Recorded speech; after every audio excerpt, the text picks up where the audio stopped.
Okay, so before I get into the breakdown, a couple of things. We did get the short end of the stick with COVID happening, and they had to push back the Patriots and Chiefs game to Monday night last night. I'm recording this on Tuesday morning. So we ended up getting ours pushed back to, it was basically 9 o'clock is when the game started. So I knew it was going to get over 11-ish. So I could not stream because I have people now sleeping. So I could not stream the game last night. It sucked. But what are you going to do? COVID is, just running rampant and just, it's affecting everything. I made a video last week talking about how I thought the Titans and Steelers game was going to be pushed back to Monday night, and that ended up just being pushed back to week 7. I think was it the Titans had no positive tests yesterday afternoon or something for the first time. I don't remember exactly. And then Cam Newton got tested, which is why they had to push the game back. The Patriots and Kansas City game back to Monday. He needs two negative tests to be able to go back and start practicing again, and before he can play again. Without Cam Newton, the Patriots suck. I caught a little bit of the game before the Packer game, and the Patriots were just not doing good. I think it was Stidham who threw a pick six. Hoyer was not doing good. They literally, I think, they pulled Hoyer in like the third quarter and let Stidham play.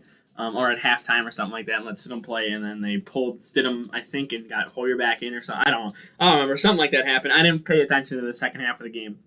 The Packer game was on. It is what it is. I really wanted to stream, and if it was like, a 7 o'clock game, it would have got over like 9:30, 9:45, 10 o'clock, and that would have been fine, streaming that. But again, 11 o'clock game, it's not good for people in the house. So, I will, if something happens again, because I think we probably have like another 1 or 2 more Monday night games. It's the Bucks game? Is that Sunday or Monday night? I don't remember. I'll have to look here later on. But we'll see what happens. Anyway, so to get in the game, Packers won obviously 30 to 16. Pretty much had control of the game the whole time. This was, our game to basically lose the whole time because I was going in this game, prepared for a trap game, prepared for a shootout, because the last time the Falcons and Packers played, which coincidentally enough was at Lambeau on Monday night, the last time they played on Monday night in Lambeau, 80 points were scored between the two teams. Obviously here, only 46 were scored this year. So, I was going in this game thinking it's going to be a high-scoring game, probably 40s for both teams. Something's going to happen, and a little nervous about going into this. Again, I call it a trap game. It did not end up being a trap game. We literally had the lead like the whole game pretty much. So that's good. We kept the lead. We did not really give up the lead at all. It's good. Now, granted, the Falcons were 0-3 before this. They're now 0-4. So, they're not the best team anymore. Dan Quinn should be on the hot seat. I gotta make a whole video talking about how Bill O'Brien got fired out of nowhere after going 0-4. So I think Dan Quinn is on the hot seat. I'm gonna make a whole other video. I'll probably put that up today. Talking about that. So we'll probably have 2 videos today. But we'll see what happens with Dan Quinn as the week goes on. I have a feeling something's gonna come out either later today or tomorrow or sometime soon. I'm guessing Dan Quinn is going to be fired for he's just not been good since the Super Bowl, in my opinion. They really haven't. But some very good news, I guess a really good spot in the offense was Robert Tonyan. He had a day. This this man just went off. 3 touchdowns on 6 receptions. In 90 or 6 receptions and 98 yards.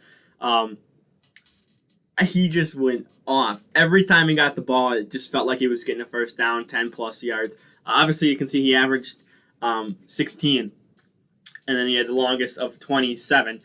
He just was just going crazy. There was one where he had a post route or something like that, got tripped up. The defensive guy tripped him up. He fell down, got back up. Aaron Rodgers found him wide open for the touchdown. And that was his third touchdown of the night. Was it the third? It was the second or third, I believe. I can't remember which or what the order was.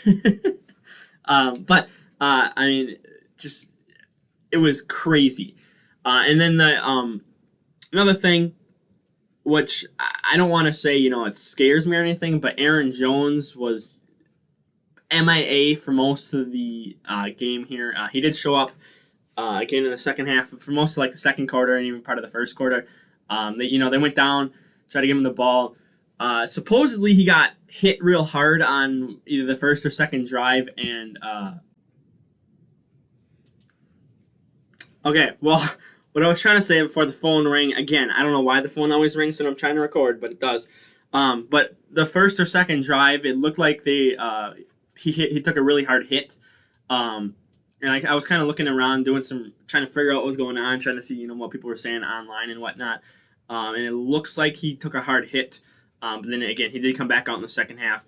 But he only had 40 yards this game. This game was literally Robert Tonyan. Jamal Williams and Robert Tonyan are basically, stepping up, doing their thing for this team. But Aaron Jones on that first drive had a wide open touchdown too. Falcons defense is probably the worst in the league right now. It's probably worse than the Jets. That's saying a lot because the Jets suck. But you could say this is the worst defense in the league, or the Falcons was, because they had so many people wide open towards the end of the game. They literally got everyone wide open, and Tanyan ran for I think it was 15 yards or something like that.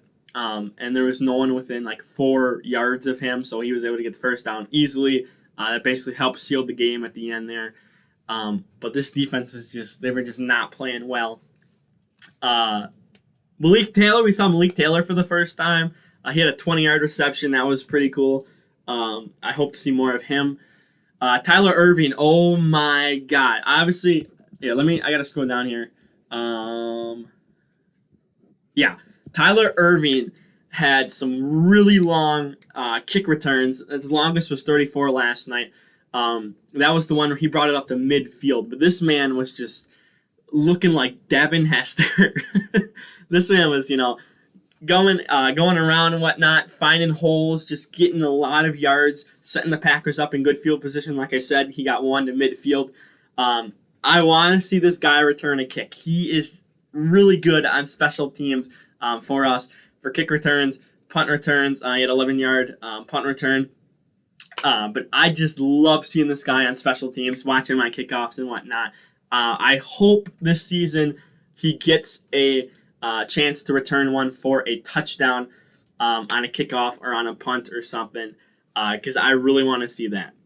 While we're down here too, J.K. Scott only punted 2 times. That was pretty good. When you don't punt a lot, that means your team is doing pretty good. So there was only 2 drives where the drive stalled, and we weren't in field goal range. But to punt 2 times, and the longest was 44, average 40.5 on that. I mean, that's pretty good. So, that's that. Kick returns. Oh yeah, Mason Crosby missed the extra point. Yeah, and then he comes back and nails everything else, nails the field goal and whatnot. Mason Crosby started off a little slow and they got better. Is that it for offense that I want to talk about? Yeah, A.J. Dillon got a carry for 3 yards. I want to see him more. Yeah. Oh, okay. We'll talk about Rodgers real quick, and then we'll go talk about the defense. This man had 280 yards by the end of the third quarter or something like that. He was going off in the first 3 quarters, and then obviously the fourth quarter they kind of just tried to take the clock down, and he was still throwing some routes again. He had almost another 40 yards, 50 yards or something like that in the fourth there. So I mean, Rodgers had a day. 27 to 33, 327 yards. He averaged 9.9 with 4 touchdowns. Again, 3 of them were to Robert Tonyan. 1 of them was to Aaron Jones in the beginning.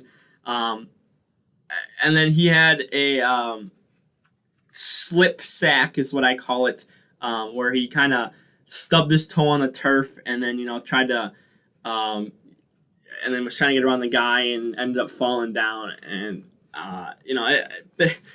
I feel like people are freaking out about it, but you can't really freak out about it because he looked fine. He looked absolutely fine. He was walking around on the sideline, and then he came out later the next drive and ran for like 8 yards or something like that. So he looked absolutely fine. I think, it was just, a little stumble. He's fine. He was joking about it in the post-game interview about it and said it was more embarrassment. But, I was not worried about it at all. I knew, it just kind of looked like he stubbed his toe and just kind of fell down, which is completely fine. Moving on to defense. Zadarius Smith had a day. He had 3 sacks on the day. One of them was a fumble that Matt Ryan did recover, but he did cause a fumble. He had 6 solo tackles. Aiden, what the heck? How do you get 8 out of 6 and 3? Is this supposed to be 5? Maybe that's supposed to be 5. Okay, I don't know. That's weird. But Zadarius Smith was going off. And then I want to shout out Adrian Amos, Kevin King, Jair Alexander. I can't find this right up here. They locked down Calvin Ridley. They held Julio to, let me check, because Julio went out at halftime. Julio only had 32 yards in the first half. And then again, the longest was 19. So basically half of that. And then, they were all, shorter passes. But they were locking up. They locked up Calvin Ridley. They locked up Julio. They were locking up people. They were not locking up, who's 17? Yeah, Zachy, I don't know. I'm not even going to try. I can't pronounce that. Number 17 is what I'm going to call him. He was wide open half the time. They were just, check downs to him and he would get, a couple yards there and whatnot. They could not lock him up, but they could lock up Julio Jones. It's a good thing. They could lock up Calvin Ridley, who did not have, let me go find him. Zeros across the board.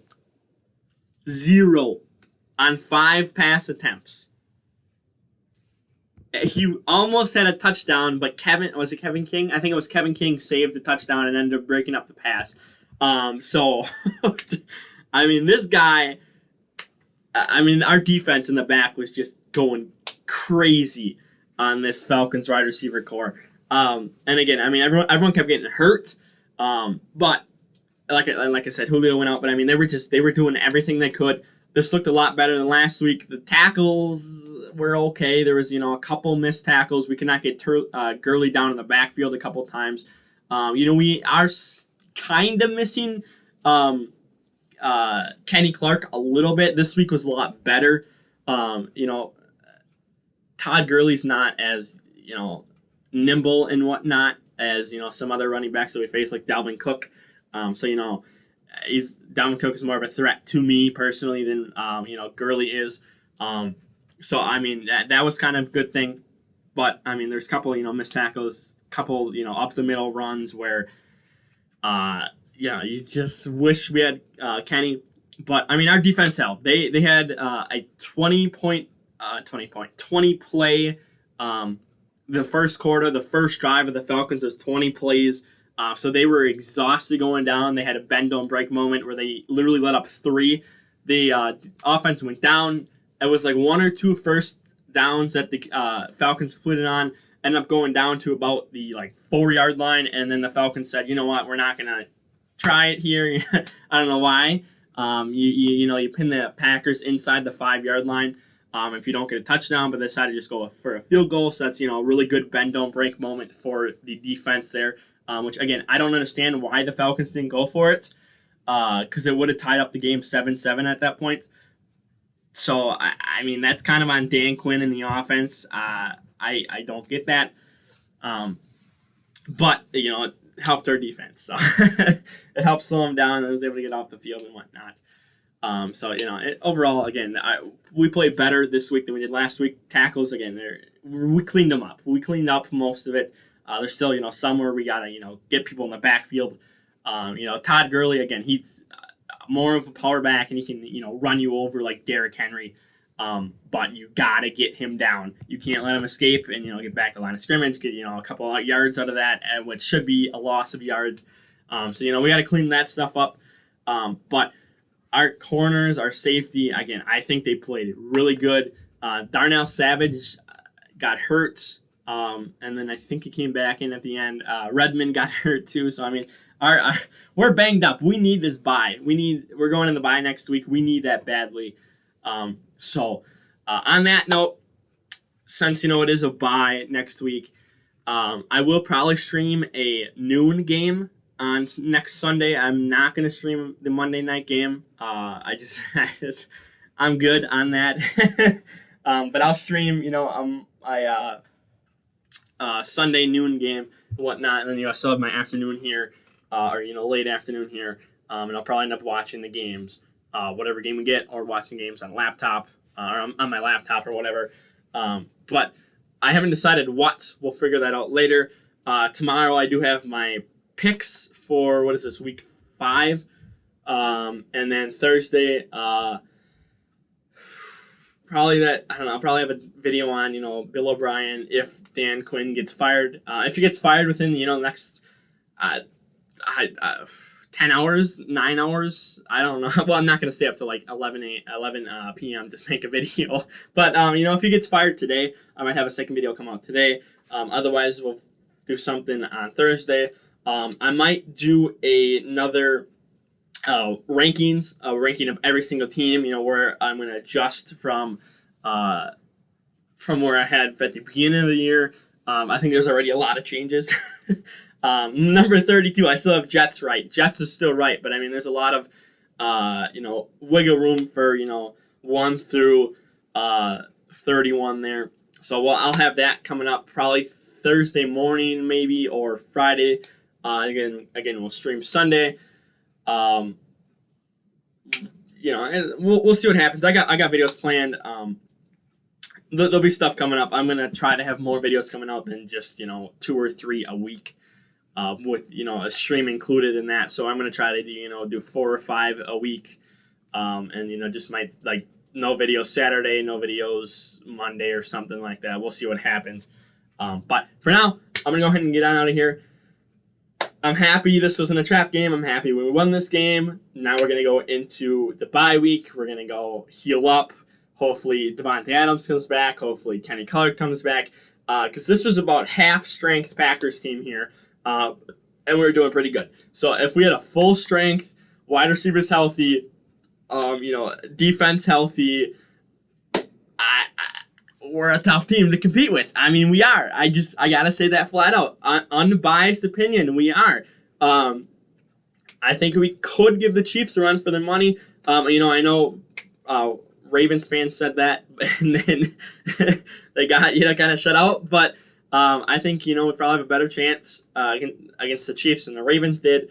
So we'll see what happens. But for now, I'm gonna go ahead and get on out of here. Again, we'll have more videos coming out this week. Like the video, share the video around, don't forget to subscribe, and we are out of here. Peace.